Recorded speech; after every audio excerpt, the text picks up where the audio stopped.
رمضان مبارک نیکیوں کی ایک بہار ہے، اور قرآن کریم میں صرف یہ واحد مہینہ ہے جس کا نام آیا ہے۔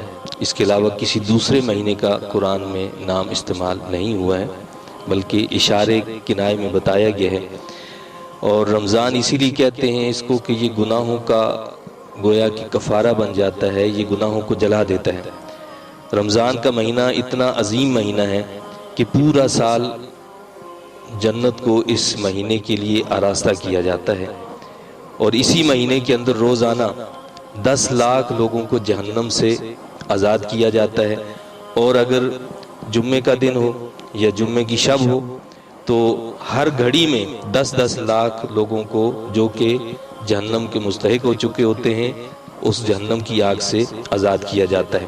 اور جب اسی مہینے میں پورے دن پورا سال جو پورا مہینہ روزے رکھے جاتے ہیں تو اس کے آخری دن میں اللہ تعالیٰ جتنے لوگوں کو پورے مہینے کے اندر لوگوں کو جہنم سے آزاد کیا ہوتا ہے، اتنے لوگوں کو آخری رات میں اللہ تعالیٰ جہنم سے رہائی عطا فرماتا ہے۔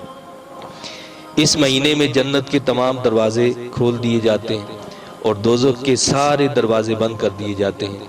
شیاطین کو زنجیروں سے جکڑ دیا جاتا ہے، اور ہر رات اللہ کی طرف سے یہ ندا آتی ہے کہ ہے کوئی جو مجھ سے سوال کرے، مجھ سے مانگے، میں اس کو عطا کروں، جو توبہ کرے میں اس کی توبہ کو قبول کروں، جو بخشش چاہے تو میں اس کے گناہوں کو معاف کر دوں۔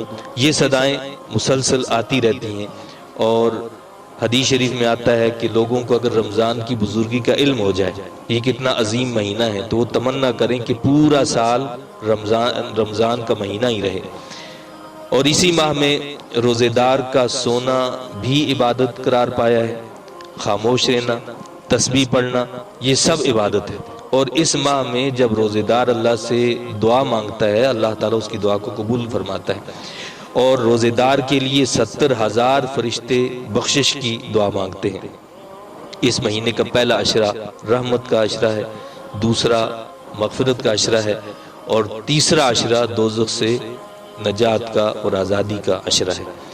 اور اسی مہینے میں نفل کا ثواب فرض کے برابر اور فرض کا ثواب 70 فرائض کے برابر دیا جاتا ہے۔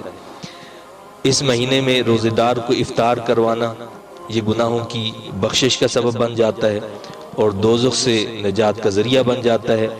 یہ افطار صرف ایک گھونٹ پانی سے بھی یا ایک کھجور کھلانے سے بھی اس کا اتنا اجر اور ثواب اللہ اس کو عطا فرماتا ہے۔ اور اگر کوئی پیٹ بھر کر روزے دار کو کھانا کھلاتا ہے تو حدیث شریف میں آتا ہے کہ اسے حوض کوثر سے ایسا سیراب کیا جائے گا کہ کبھی بھی اسے پیاس نہ لگے گی۔ اس مہینے میں ملازم کے کام میں کمی کرنے والے کے لیے بخشش کی خوشخبری سنائی گئی ہے، اور اس ماہ کے اندر خاص طور پر 4 اعمال کو کثرت سے کرنے کا بتایا گیا ہے۔ اللہ کے نبی صلی اللہ علیہ وسلم نے جو تعلیمات دی اس میں فرمایا کہ کلمہ طیبہ کا کثرت سے اس میں ورد کیا جائے، یعنی لا الہ الا اللہ محمد رسول اللہ، یہ کثرت سے پڑھا جائے۔ دوسری چیز یہ فرمائی کہ استغفار کثرت سے کیا جائے، ہم گناہگار ہیں، اس مہینے میں زیادہ سے زیادہ استغفار کریں، استغفر اللہ ربی من کل ذنب واتوب الیہ۔ اور تیسری چیز یہ بتائی کہ جنت اللہ سے طلب کی جائے، اور چوتھی چیز یہ ہے کہ جہنم سے اللہ کی پناہ مانگی جائے کہ اللہ تعالیٰ جہنم سے ہمیں محفوظ رکھے۔